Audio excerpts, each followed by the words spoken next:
আলাইকুম। সিএলটিভি 24 থেকে আমন্ত্রণ জানাচ্ছি আমি তানিশা সুলতানা আফিফা। সন্ত্রাস চাঁদাবাজি বন্ধের দাবিতে ও আওয়ামী লীগ দোসরদের গ্রেপ্তারের দাবিতে পাঁচলাইশ থানা বিএনপি নেতা মোহাম্মদ জসিমউদ্দিনের নেতৃত্বে বিক্ষোভ মিছিল।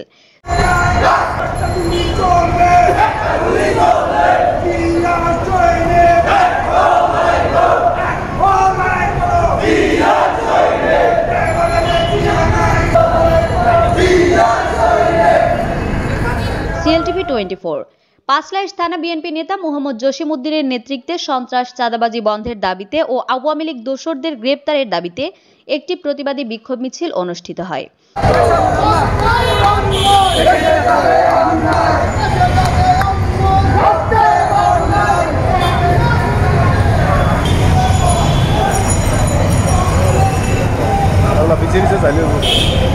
এ সময় বিক্ষোভ মিছিলে আরো উপস্থিত ছিলেন চান্দগাঁও থানা শ্রমিক দলের সভাপতি আব্দুস সাত্তার মুন্সি, শাহনাজ বেগম নিপা, সম্পাদিকা চট্টগ্রাম মহানগর শ্রমিক দল, হাসান, সাজাদ, জুয়েল, রুবেল, নূরনবী, জব্বার, রাশেদুল, জুয়েল, মকবুল, ইকবাল, সেলিম, হাসান, রুবেল, জব্বার, নূরনবী।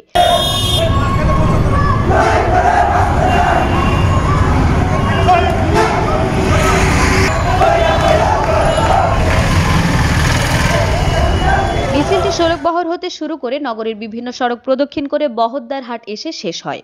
মোহাম্মদ জসিমউদ্দিনের নেতৃত্বে মিছিলটি যাওয়ার সময় সাধারণ জনগণ রাস্তার দুই পাশ থেকে হাততালি দিয়ে অভিনন্দন জানান এবং মিছিলটি বহদ্দার হাট অতিক্রম করলে এমনকি স্থায়ী ব্যবসায়ীরাও বিএনপি নেতা জসিমউদ্দিনকে অভিনন্দন জানান।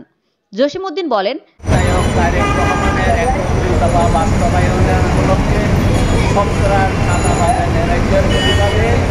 যারা এই বহদ্দারহাটে হকার সমিতির নাম বেকার করে চাঁদাবাজি করে তাদের বিরুদ্ধে আমাদের এই ঐতিহ্য আমরা আজকে 36 বছর বহদ্দারহাট থেকে আমি নেতৃত্ব দিয়ে আসছি।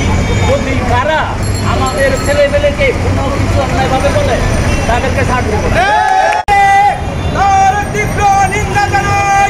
এবং সাথে সাথে যত আওয়ামী লীগের দোষর আছে তাদেরকে অবিলম্বে গ্রেফতারের দাবি জানাচ্ছি।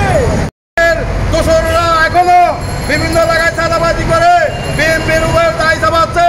আপনারা দেখছেন গতকাল ঘোষণের সচিবালয় 3 জায়গায় একসাথে আগুন লাগছে।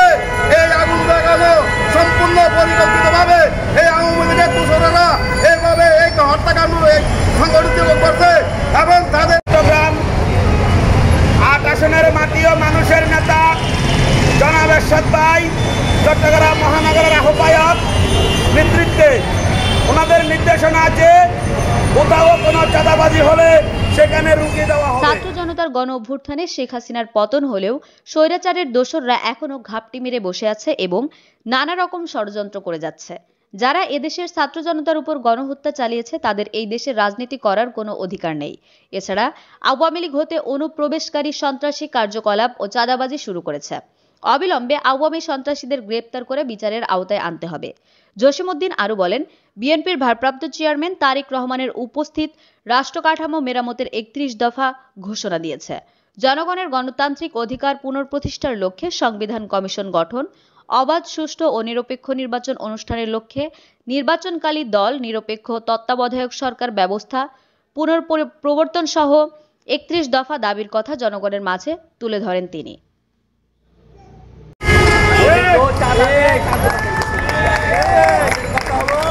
আমাদের দেশ নায়ক তারেক জিয়ার 31 দফা বাস্তবায়ন উপলক্ষে আমরা যা কর্মসূচি দিচ্ছি তা বাস্তবায়ন করে ছাড়বো।